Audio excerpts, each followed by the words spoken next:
Good morning, everyone. It's Ann Hine. I am a little early, but I do like to pop on early and get things going. So, welcome. Well, let me turn this volume down. We don't need early, but I do like to pop on early. We don't need me on there twice. Okay. And let's see, my comments are on, I think. So go ahead and comment. There we go.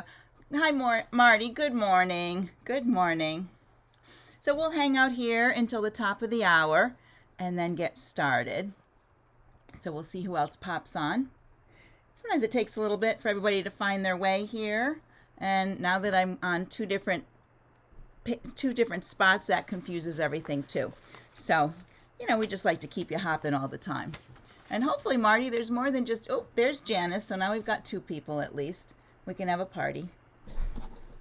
So welcome, welcome. I did post the notes, and I'll mention it again. I put the wrong date on the note itself.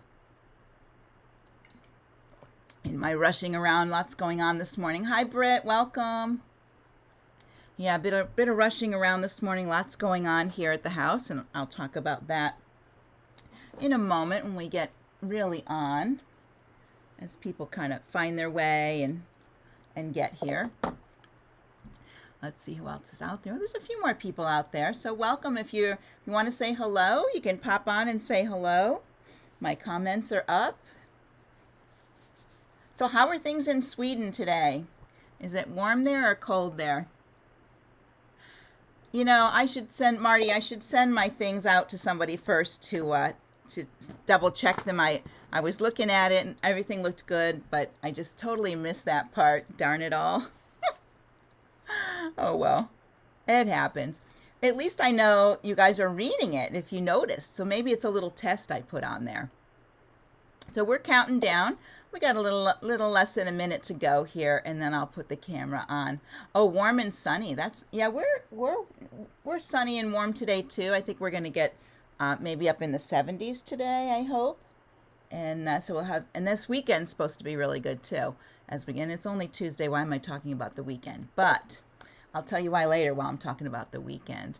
Oh, we have Annika from Sweden too. Welcome. Yeah, stuff just happens. We've had a lot happening in the last few days, so lots of crazy things. So anyways, so here we go. I'm going to go ahead and put the camera on right now. Let's see here. Here we go. Well, good morning, everyone. I'm Ann Hine, and welcome to Live with Janome. And this is, we're doing AD Create It today, which is, I do AD Skill Builder, which is the building blocks. And then the Create It part is more about projects. And I'm going to talk about this quilt back here today and how I came up with that and all part of that. So I do have my comments up over here. So if you have questions today, pop them over there. I'll answer them live. And if I miss it, you can post it again. I do go back afterwards and look at them. So you'll be able to see it that way. So I have a little bit of news to say before we get going too much. The USA and Canada sign-up period for the trial has ended, but the software is good on the trial until May 31st. UK and Australia have jumped on board. UK may have given out, they had a certain number of codes. They may have maxed that out. I don't know about Australia. But I also heard France is doing it, and so is Germany. So if you're in one of those countries and you've been watching and you want to try the software, you can go to your webpage in your country, and there's information on how to sign up there. So you'll be able to find that. Also, one of our members created a French offshoot of this page where they will answer questions over there and help you with things in French. So if you're French speaking, you can be on this page too. You don't have to leave this page. You can still follow along here, but you also have an area there. When you ask questions on this page, I can do the translate and answer that way. But the other person will maybe do screenshots and things like that, and then all the titles and things will be in French for you. So we do have that going on, and that's just a nice consumer, a really nice Janome person that wants to do that. So that no affiliation other than owning Janome things. So I think that's wonderful. So thank you for that. What is the smallest number you can put in for the trim between letters? Can't find anything on that. I think the smallest, I have to think on the top of my head. I think I posted that one time, and I can look. If you remind me, I think I have it in my software, in my optimizer. So I'll take a look there. So remind me when we get there, and I'll take a look. So on the top of my head, I can't remember what that is. Maybe someone else will know exactly. Oh, so Annika, is Scandinavia is doing the free trial too? Is that what you're saying? I'm so excited. If that, I'm going to put that on my list. And wow, I think that's great. That's really, really good. All right. So, okay. So let me get to some more news. On Thursday, I do my live over on the Janome sewing machine page. That's the main page over there. And I'll be doing my live at 3 p.m. Eastern Daylight Time. So you'll be able to come in at that time. But I'm going to be on location again in a very special place. I will be in Washington State in Shelton at Annie's Quilt Shop in Shelton. So I'm going to do my live from there. So you'll be able to see me from there. Of course, out there, I have to come on at a different time, but I'm not going to confuse everybody with that. My standard time is 3 p.m. Eastern Daylight Time, so we'll adjust when we're out there. So I will be at Annie's Quilt Shop that morning, do my live, hang out a little bit, and then I'm going to head off with a friend. And then later in the week, I'm heading to Portland to visit my son, who I haven't seen in like 18 months, so that'll be good. And I'm going to do my live on Saturday at 11 a.m. From my Portland location. So 2 on locations this week, so you'll be able to see me there. Okay? So be sure to tune in. I think it's going to be fun. And Saturday is actually a special day for me, being May 22. So you'll find out about that when you pop in then. And let's see, those are the 2 things I mentioned there. Let me just... Oh, okay. So this is really exciting. So Scandinavia is now doing the free trial. So that's really wonderful. See, it's all that. I think it's the squeaky wheel. I really do. I think the more we talk about it, the more we want it, our companies are going to come forward and do it. It's a great idea. So that's really wonderful. So welcome to all of our users. This is an American-made page, but I love that we have this worldwide draw from everyone, and we all help each other, and I think that's really wonderful. And it's great to see what other people do with the software and how they create with it. I find it very inspiring that we have such a range of people working with the software, so that really makes it fun. So I'm talking about the quilt back here, and some of you know it's in this magazine here. This is McCall's Quilting, and it's the May-June version of that. And it's only a little 2-page spread, and it talks about how I did the quilt and everything. And people were asking, so I thought I would kind of give you some ideas of how I go about my concept and moving from one part to finishing. So you can see concept to finishing on there. Let me see, make sure there's nothing going on back here. All right. So pretty much the concept for this, first of all, they told me they were doing something with flowers, so English garden, that kind of thing. So they gave me sort of a description of it. So then I just got my wheels turning, and I'd always wanted to do, and I'm going to do some close-ups of this so you'll really get to see it. I have my other camera on so you can see it. I really wanted to do where I made fabric, and I love the texture of fabric, where the fabric would be sort of behind, and then there may be something in the front. So when I got this, I started thinking, ooh, I could do all kinds of flowers back there. And then I could put like a garden gate, and then it would look like, coming into my garden. So it's kind of like you have to think about it. It's not like a typical garden sitting back there, but it gives you the illusion of maybe a gate, and maybe it's just in my mind that's a gate. I don't know, but I like it. So I'm going to show you how I created that gate. How I created the flowers that are in there and the vine. A lot of this came from the software itself, things that I found in the software. And that moves on to my thing about finding graphics. So a couple things I did. I went and looked at, some of my favorite places to download graphics, and then I found a couple flowers I liked there. And then I looked through the clip art library, and I found some there that I liked. And so all of those pieces came from there, and I'll kind of point it out as I go where I got those pieces. And I brought them all together in here because, as I always tell you guys, I'm not an artist, and I did a thing last week on Thursday on children's art, or maybe that was Saturday on children's art, and I drew some things because I don't have any little grandchildren. I have a grand puppy and a grand kitty cat, so they did not send me their paw prints or anything, so I couldn't use any of that.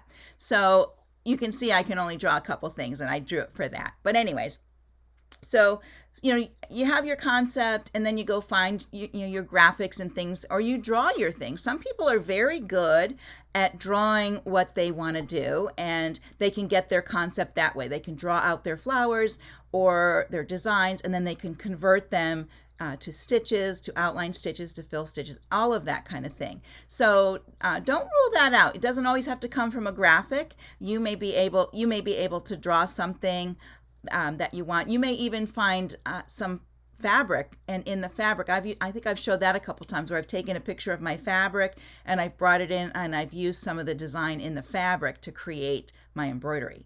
So there's lots of places out there to find things that can inspire you for your designs.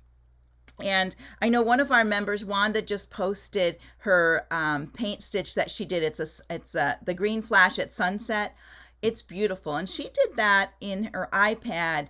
I think in an app that she drew it and painted it, and then she brought it into Artistic Digitizer and turned it into paint stitch, stitched it out, she framed it, and she posted it to the page. I know she's going to do a couple more things with the actual image, so we'll have to wait to see what she comes up with, but it's beautiful.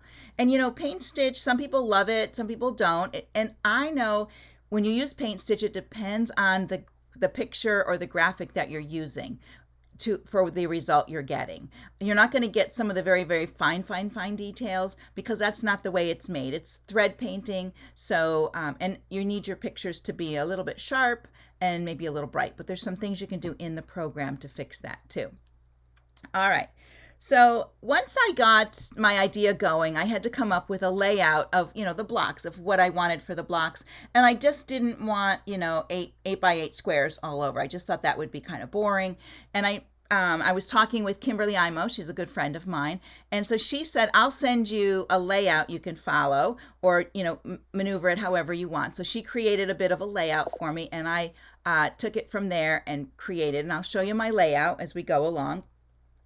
And then I went to converting my graphics, and I created the fabric. I, placed the fabrics on my layout. Then I started piecing it. After I got it all stitched, I started piecing it. And then I attached the applique at the end, and I did the quilting on it. And then I made a label, and I'll show you my label. And at the end, that you see on here, and when we get to look at it up close, you'll see I did a facing on here. So I did not, and you can kind of see it, but when you get up close, I'll hold this up when we get close.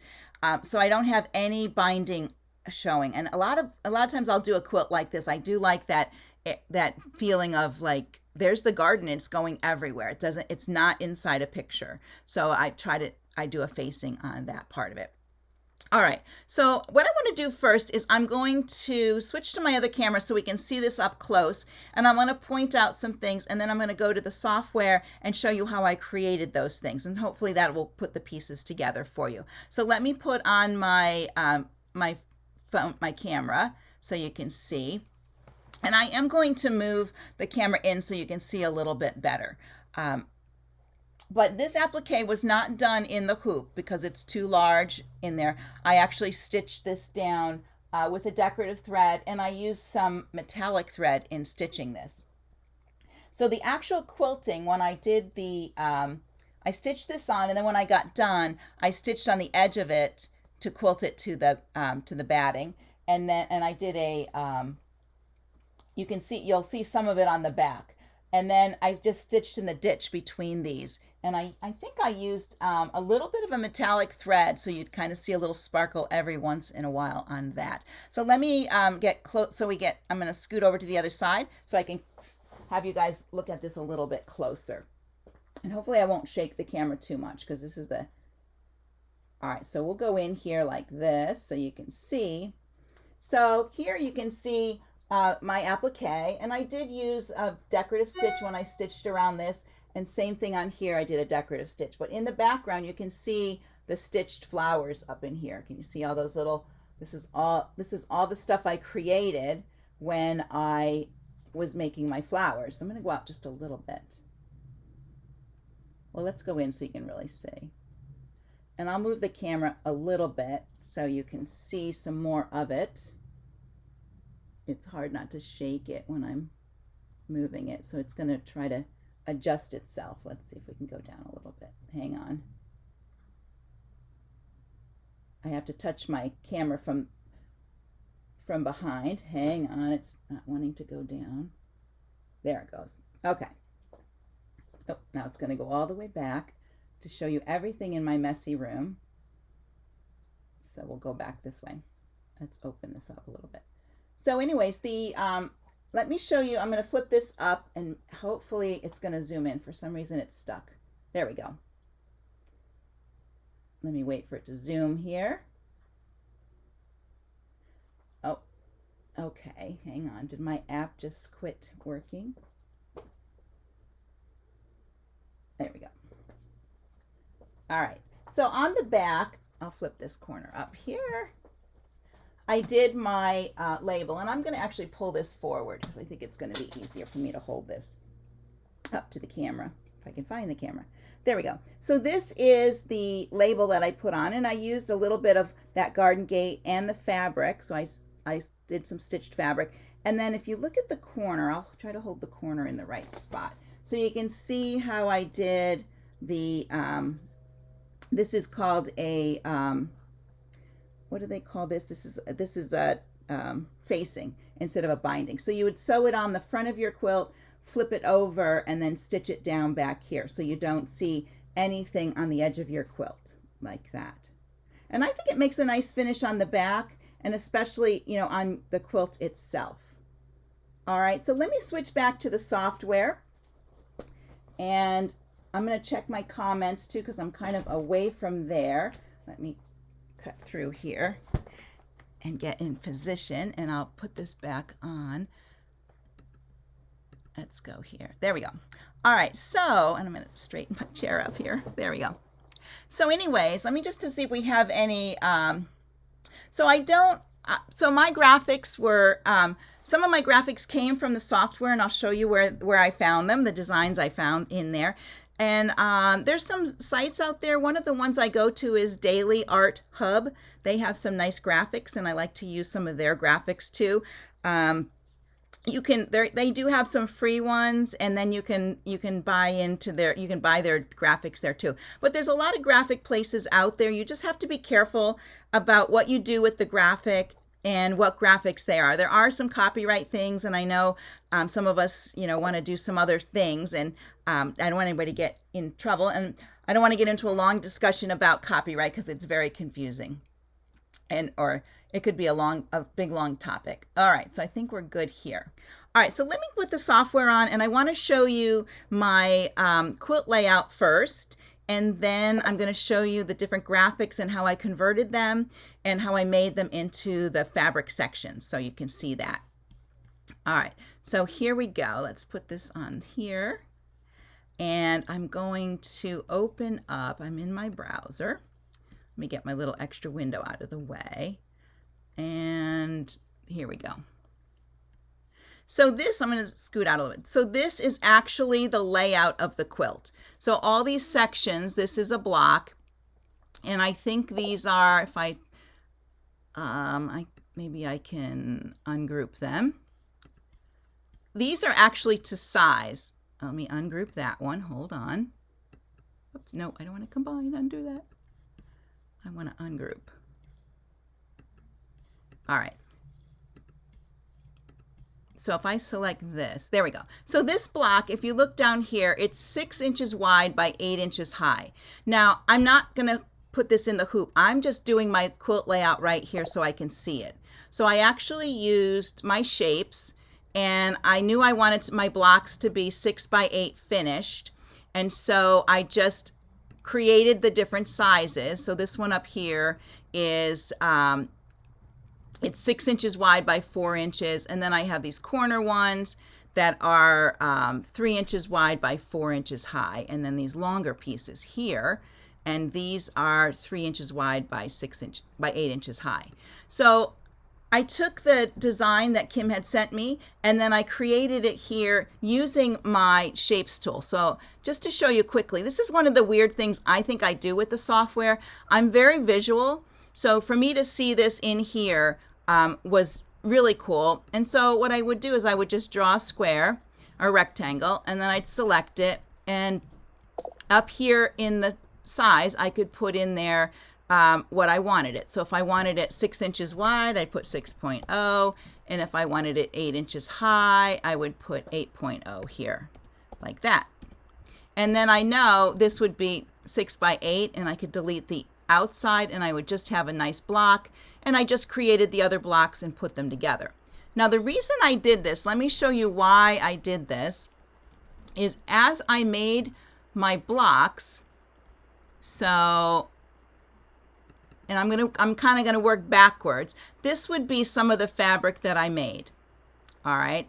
And I would cut this down, and this is actually, it's 8 inches wide by 11.91 high. So I could get 2 pieces out of this that were about 6 inches. So this is a little, a 6 inch by 8 and a 6 inch by 8. And I took that piece and I actually put it in the layout. So let me open the full layout. Oh, this will take a moment because it's big. There we go. So here it is. This is my actual quilt. And I took that piece that I cut, and I cut it and laid it in here. I laid another one in. I just wanted to visually see and how these corner pieces would look. And these are to size. Does that make sense? Oh, hopefully everybody's okay. I have full bars today, really good strong signal. And then I laid the gate on there, and some of the gate I changed on there, and then I laid this vine on top. And I printed out actually these two things, the vine and this, in actual size. So I took when I saved this piece here. So let me do that. I'm going to copy it, and I'll go to New, and I'll go to Paste. And I'm just going to bring it to the center. Let's see if it'll center. There we go. And then I went to print. And even though this is bigger than the hoop, if you go to print, I know it doesn't fit. It's okay. Is it going to let me go? There it goes. So when it went here, see, these are actual size, 8.5 by 11 sheets of paper. So I printed this out, then I cut it, and I had a template for my huge applique. So isn't that cool? So for me, I can do everything in here. I can draw my thing to size. I can print out a template to size, and then I don't have to have all these extra things on here. I can click off the things I don't want over here. But I want to make sure now if I say design only, it will, there it is. So I printed this out, and then I taped it together, and then I carefully cut out my applique, and then I laid those pieces on my fabric, and I cut out my shapes from there. So that's how I created that applique being so large. This design is actually a design in the software. So I'll show you kind of where I found that. All right, so someone asked about what kind of thread did I use when I created the fabric. So the stitching, I used embroidery thread. So the stitching of my flowers, I used embroidery thread, and I don't think I used any metallic in the stitching. I just used different ones. In some of it, I used gray. I used all different grays for those rectangles for the base of my piece. And then I stitched onto the different gray fabrics. Some of them I stitched all gray, and some of them I stitched with color. So there was some color, and oh, thank you, Janie. Some of them I stitched with color, and some I didn't. So let's take a look at, and I'm gonna delete this because I know some of these are going to be. I'll close that for a minute, and I'll just close this. I have them saved. Oh, I know, I moved it, that's why. Okay, so some of the places I went and got graphics, like this first one here, this is an SVG, so I got this from a site, and it popped in here, and I just selected this background part and deleted it, and it left the these little pieces here, and these are, when I select this, let's look over here. They are an outline and they're a satin serial, but I really wanted them to be like a triple stitch or something like that. So I went over here to running, and then I made them a triple stitch. I probably made the length a little longer at 2.0 millimeter. And then it looks like this when you get up close. Well, it's hard to see them, but it has that little bit heavier stitch, almost like hand embroidery. That's what I was kind of looking for. So then I just took this design and I copy and pasted it in the hoop. And let me go find the one that's like that, if I have one. Let's see, is it that? It's not that one. Oh, Dandy. I think it's this one. Nope. So I would copy and paste it all over the hoop like that. And even the ones that went out, I would use the knife feature and cut along there. So let me show you that. So this is my design. I would just do copy and paste, and then I would maybe move it over here. I might mirror it this way and put it over here. And maybe I would hang it outside the quilt, outside the block. That's okay, because I wanted to fill all the area. And then this one is in little sections, so I could use different little sections of it if I wanted to. I'm going to select this one and copy and paste it since it's all one piece. And then I could bring that down here. I could rotate it if I wanted. I could make it smaller. So I could just take my time and just fill up the whole space however I wanted to fill it. And anything at the end that was sticking out, what I did was, let's put this one over here so we can see it. What I did on any that were sticking out is I say that's going to stick out. I took my digitized outline shape and I drew a line right down here like this, right on the edge. And then I selected all. So you want to select your line and then everything else. There we go. And it's bringing in something extra there. I don't know why. And then I right clicked and knife. And now anything, I'll scroll in so we can see. See, now anything that's out here, I can, oops, hang on. I think I have to ungroup because it's all selected. There we go. And I just deleted anything that was outside my hoop, just like that. And these actually, this is going to be in the seam allowance anyway, so I'm not too worried about that. And I just went around deleting everything. This needs to be ungrouped. And I just deleted all the little parts I didn't want. Just like that. So it took a little time. It's about the same, Lynn, if you do copy, paste, or duplicate. Either's fine. Oh, this is, and Joyce, this is saved right here, so you'll find it later today. It'll be right there on the page. So let me go to one that's like this one here. So this one, you could see this flower was probably hanging out way over here. Same with this one, and I just drew a line and I took anything off that was there. And this one is actually different colors. There's this pink one here, highlight this, and I can show you, select by color. So there's that one there, and I just made a couple of them different colors. Some of them I made all gray and did them that way. So I just built my fabric, and then I would stitch this whole section out, and when it got done I would cut it in the middle, and I would have 2 sections to use in my for my fabric. And then I would just, you know, on these edges out here, I would leave maybe a 1/2 inch or so. On this end, I would leave a 1/2 inch because I don't really have a 1/4 inch there, so I'm going to have to fudge a little bit there and have a little seam. So you have to kind of play a little bit. I really wanted to maximize that, as much of the stitched out fabric as I could. So that's why I was doing it that way. All right, so you saw how I did that SVG. So this one here, this is that one I call Dandy, and it came in, it's an SVG, and they convert right to stitches. So there it is, you can see the stitches.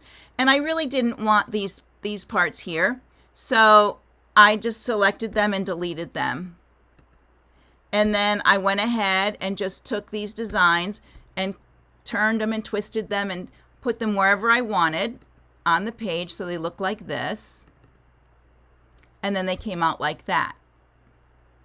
And that's the one I used in some of the corners and in some of the middle parts too. So that was an SVG. Some of my other shapes. So one of the flowers came from our, let me go to a new page. Not that new one, we'll go to a new page. Some of them came right from here, from Tools, Clip Art Library, Insert Clip Art. And then down here I'm going to put in flower or floral. And I used Floral 40. So I'm going to come down here till we find Floral 40. Let's see, that one is almost there. This one here. And of course it has the little arrow on it for, you know, when I click and drag, I'm going to click at the bottom and drag up. And so I'm going to click and drag. There we go. And I made it whatever size, but it is a fill, and I did want an outline. So I could come up here to convert, auto border to the outside, and okay. And it creates an outline, and I can come down here and I can select the red part, and I could delete that. And there's my outline. And I could turn that into, when I select it, it's a running stitch, and I could pick triple over here. Let me move this. So in here, I would pick triple, and then I could change my length here if I wanted to change the length of it to maybe 2.5 mm, whatever I wanted to do. Well, not 2.5 inch, sorry, 2.5 mm. There we go. So now my stitch, I have my stitch length there, and that's a triple stitch. And then I went ahead and did that. I used on this, I used a fusible, well, a poly mesh. I used a poly mesh. Let me see if it's the one that's sitting right here. Yes, I used a poly mesh cutaway, and I actually used the OESD brand. And I don't know if you guys are, let me go put the camera back on and I'll show you what it looks like. Get my camera back here. There we go. So this is a poly mesh here. And I used a poly mesh. This is a cutaway. It does not iron. Some of them you can iron on. But what I wanted to do is I was going to leave it in the quilt because I'm doing it on cottons and sometimes they're thin. And so I would hoop this. And this doesn't take up much room. It's taped here, so I have to get this tape off of here. This doesn't really, and my stitching isn't there's not that many stitches. Oh, this tape is like, I don't know. There we go. All right. So this is a poly mesh. I'll hold it up close so you can see. Sometimes I call it like a woven. All right. So it has, it's thin. and it stays in your fabric, so you can leave it in there. I mean, if you put it behind a design and then you could trim it close, but I just kept it in the fabric and I just made it part of my fabric. I just wanted, sometimes this makes a really nice feel to the whole fabric that you're using, and that works really nice. You can also use things like, that you can iron, like interfacing. You can iron and interfacing on there, but there's other products out there that are made specifically for, like strengthening your fabric or giving your fabric a little more body when it doesn't have that much body. And sometimes it needs that little bit of oomph to it to hold itself up. So that's what I did. I just used my poly mesh and stitched on that. And I did a sample of one just to see if 1 layer or 2 layer would be enough, and 1 layer was enough for what I was doing. So I did that. Oh, okay, so this is really good. Anna is mentioning that OESD is doing a free tutorial on their website. You have to go sign up for it on Stabilizer. And they actually have Stabilizer information on their site. A lot of the other stabilizer companies do the same thing. I used, at one time I was using a lot of Jenny Haskins. She has some other kind that you iron onto the fabric. I just can't remember the name in the top of my head all of a sudden. So that's how I went about that. And then let me show you where I found the gate so you can see that. I'm going to go back to the software and we'll go look for the gate. Now the gate came also from the Clip Art Library, as did some of the leaves. And down here you have, I think it's under sides. Let me see if it's under sides. All right, so you have some of these, and the one I chose, of course, I don't think I wrote down the number, but we will find it here. One of these, this one here looks like a gate. All right, so side 31, and I'm going to move over here. It doesn't matter, I could do it in this direction. So that was my gate. But you know, on the gate, I also had like the, I had to create a couple of parts because it needed to attach itself to a piece over here. So I just, like a gate is attached to the post and all of that. So I just created a thin strip here with my tool like that. Maybe that's too fat, but I would have made a nice one. And I put that right here, so I knew that would work there. And I also put along the bottom, I put a little piece here. Well, actually, because this has to go all the way down. And I took out some of that. And I put a little piece here. So it would look like it was really attached to a gate. And then you can adjust and take these pieces away if you want. You can make these, if you need them fatter, you can actually edit your nodes and come in here and make some of these sections a little thicker like this if you really wanted them a little thicker like that. So some sections, if you need to, you can do that.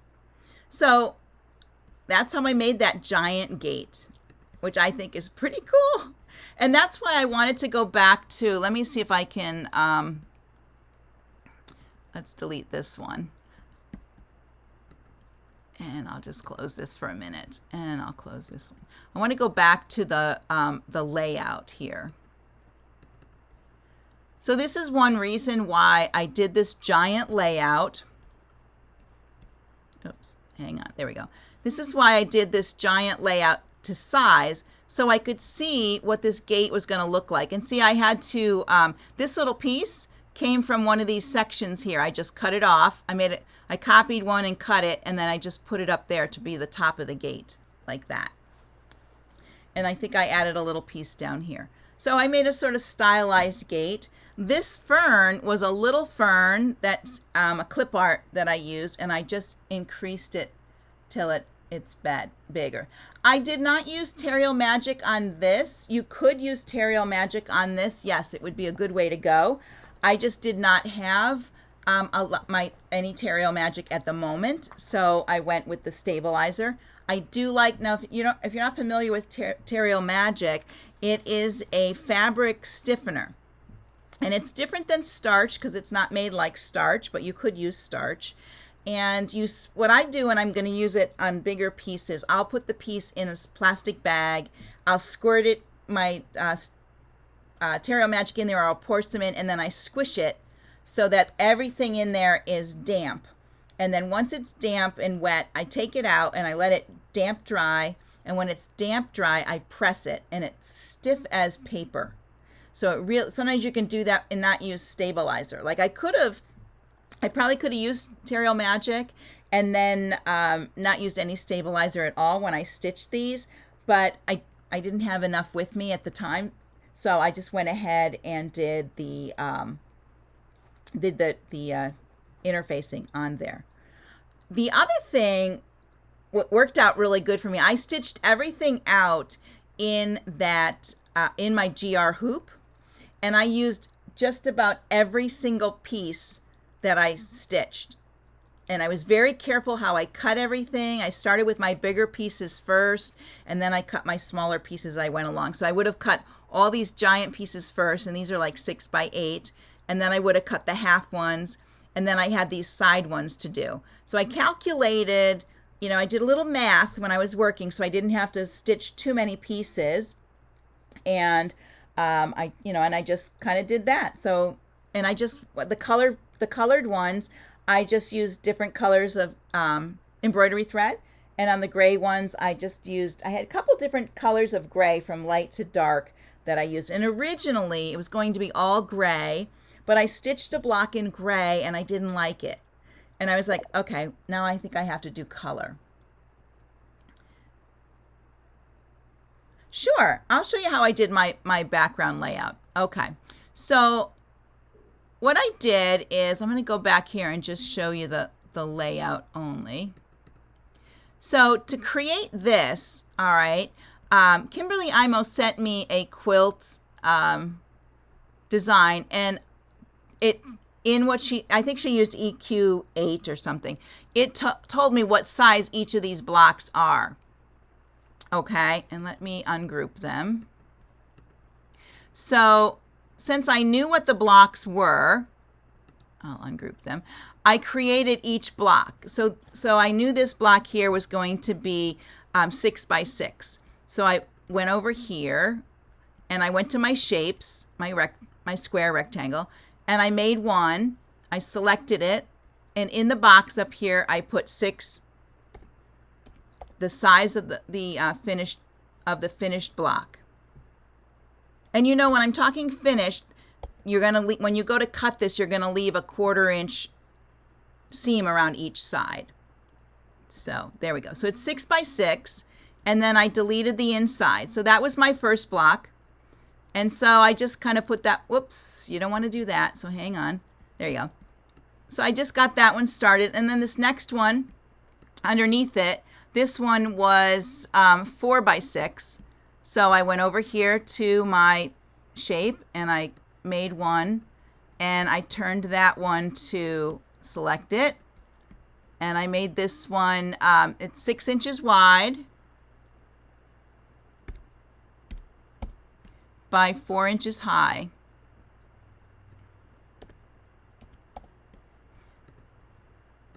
And then I took this and brought it over here, and I put it next to that one. And there's sort of, I mean, it's not like it's just a layout so I could actually see. I'm very visual. And for me, when I could start seeing my quilt, especially this, let me go back to the layout. When I would bring these in, these are the actual stitched size. So I could see how that's going to look, even this one, how it's going to look in there. And I laid a couple of them in there just so I could see, oh yeah, I'm going to like how that looks, that the flowers are big enough. Okay. And it's a very, I always call this my unusual way to use AD. I don't have EQ6, and I didn't want to, I wanted to have an idea of what these are going to look like before I get started, especially this applique on the top, and because it's going to be quite large. And my quilt is, I don't know if I gave my finished measurements here. It's not very big. It's like, I don't know, 36 by 45, something like that. It's not a huge quilt. And then I just laid these little this is the full size that it would stitch. and then I just laid it over so I could see what the corner would look like if I had the corners in there. So I did it as more of a visual on there. So the vine that I used came from here. This is from OESD, and so I brought this in and I just deleted all the parts I didn't want, like this. And I could delete by color down here if I wanted to. But I just deleted the parts. And then I just made the vine bigger as I went and brought it over here to the layout and set it in here so you can see there's different parts of it. Oops, let me get this part of it. There you go. So I brought in these different parts and just laid it on top. And they're coming out as stitches, but I didn't stitch them. So I did them all in sections like that so you could see.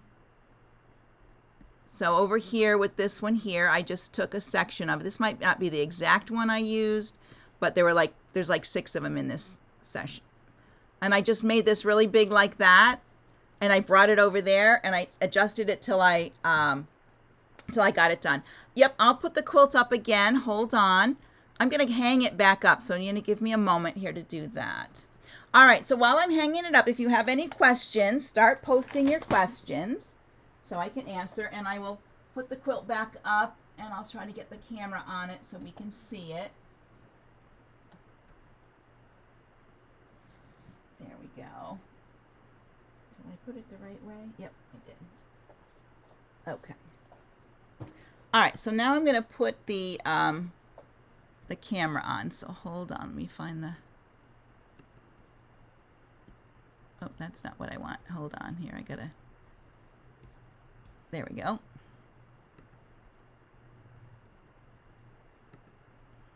Okay, so here we are, and let me move the camera a little bit. It's not quite in the right spot.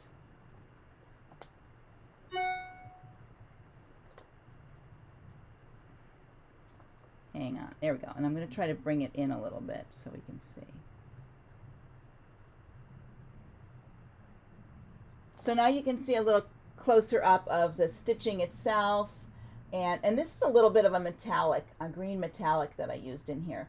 And then the vine, that part of it there. Let's see if there's, you know what, it really, this actually, this looks like it was a lot of work. But basically, I stitched my sections in the GR hoop. So I would get one stitching, and it would just stitch the whole thing while I was off doing something else, like getting the applique ready to go. And then I would put more fabric in the hoop and stitch another one. So I just stitched out all these pieces. Then I cut them, and then I pieced them together into the block here. And I like things that, this kind of goes off the top of the, let me scroll out here if it'll let me go back. Let me see. My phone is touchy here. Let's see if I can get it to. Come on, go back out. It doesn't like to adjust quickly for me. There we go. So up here I made the vine go right off the top, and I can move my camera up for that. Hold on. So it goes up off the top.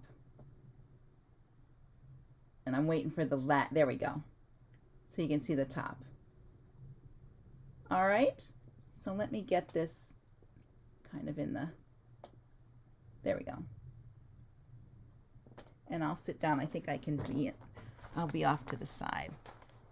All right. So you can see me just a little bit here. So hopefully that gives you an idea of how I did this. I think that this is on this side. This is the label that I put on it. And I just used one whole piece in gray, and then I did all the stitching in gray on there. So it was really fun. I'm going to put the webcam back on. Hold on. All right. So the article, it is in the McCall's May, June. I don't know if it's still on the shelves, but this is it here. And I'm not hawking the thing, but you can see closer up pictures of it that way.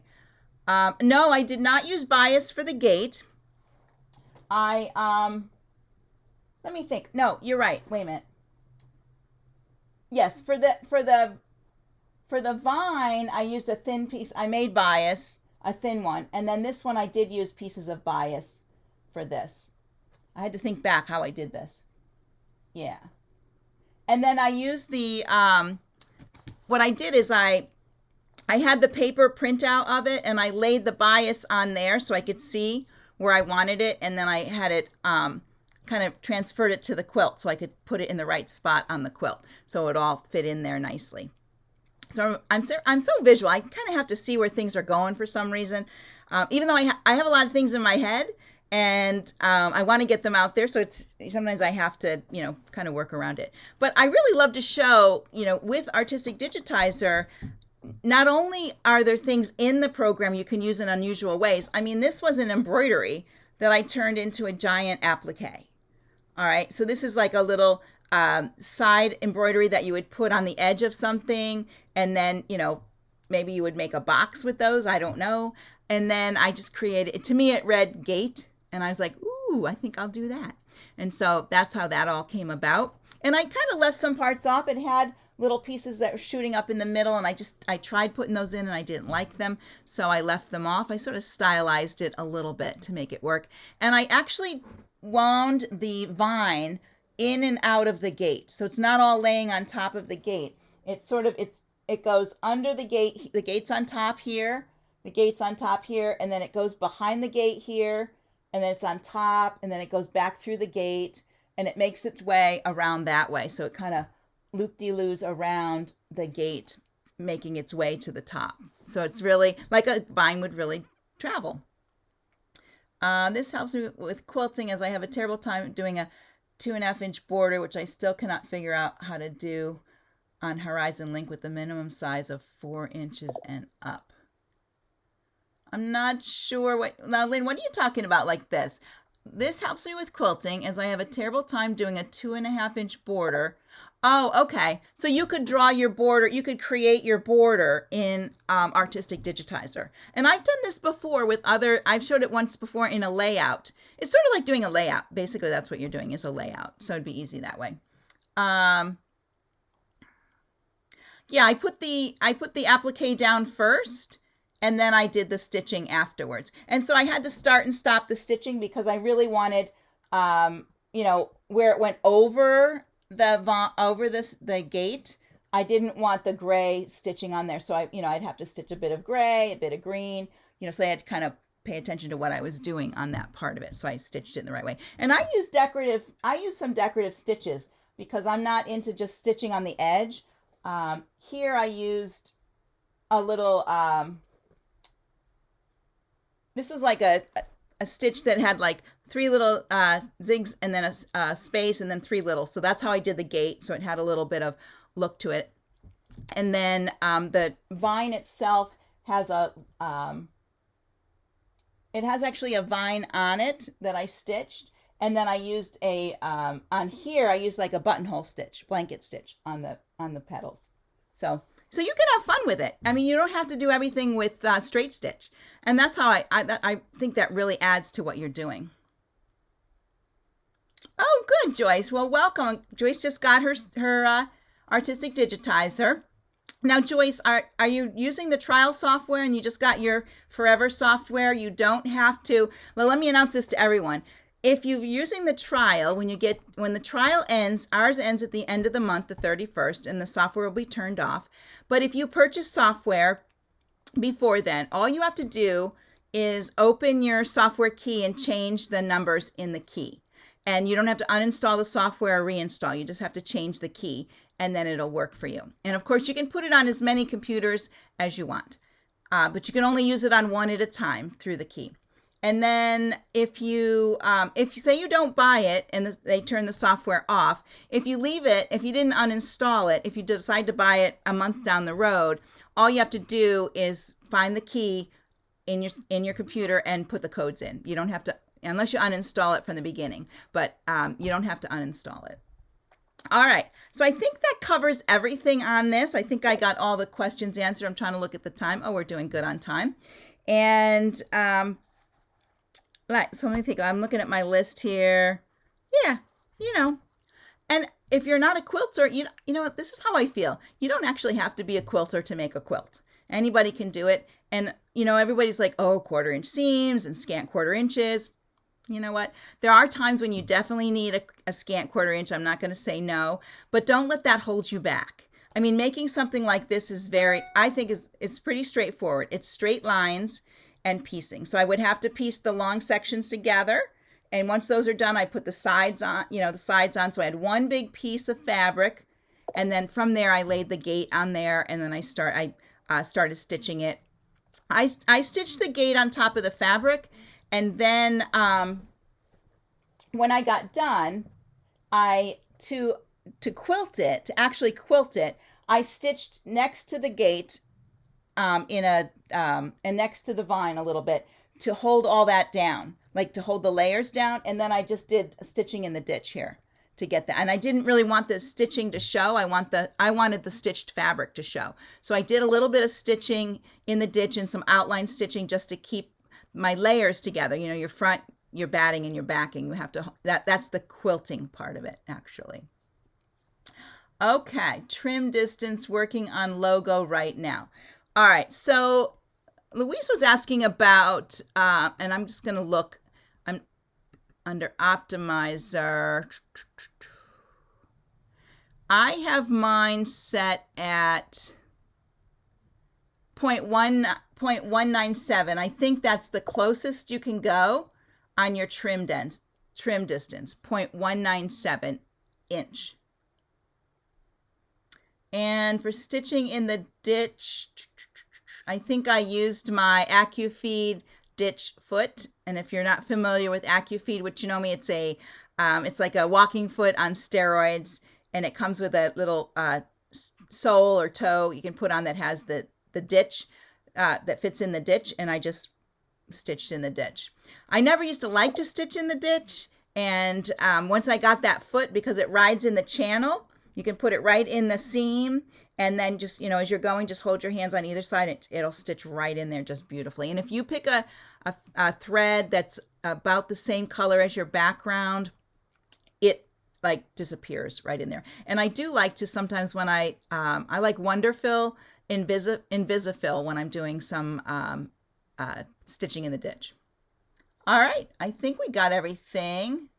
Let me see if there's any other questions. Did I fuse the app? Yep, I did that. Bias for the gate. Yep. Okay. Yeah, it was a little bit of work, but it really wasn't that hard. I think I had about a week and a half, 2 weeks to like make it, write the article, take the pictures, and get it all done. So it kind of came to me a little late for me for some reason. I don't know. So before I go, I'm just going to remind you, Thursday, I'm over on the Janome Sewing Machine page, and I'm going to be on location in Shelton, Washington at Annie's Quilt Shop, which I think is so cool. Going to Annie's Quilt Shop. I love that little shop. It's not really little, it's big. So anyways, I'll be there on Thursday. I'll be there in the morning because we're on the West Coast. It's early, but we'll be at the same time over here, 3 p.m. Eastern Daylight Time here. And then Saturday, I'm on location again out west, and I'll be in Portland, and I'll be doing it from a special location there too. So you can see me on location in 2 places. Saturdays at 11 a.m. The Thursday one is at 3 p.m. Yeah, I could have stitched in the ditch before adding the gate and the vine, but I didn't want the stitching of the vine to show on the back. So all that's on the back is an outline of the vine, a little bit of an outline of the vine and the gate. I use a decorative stitch to sew them on, so I didn't want that decorative stitch on the back. I did not want so much stitching. So Yvonne said she never thought about quilting, but she may change her mind. Yeah, there's things you can do that are quilty without being, you don't have to do full-blown quilt. And you don't have to do a huge quilt. It doesn't have to fit on your bed. You just hang up or, whatever makes your day. All right, so I think I'm going to let you guys go. Have a great day today. I will see you all Thursday from my new location for the day. All right, everyone. Bye for now. Thank you for coming to the studio today, and we'll see you again.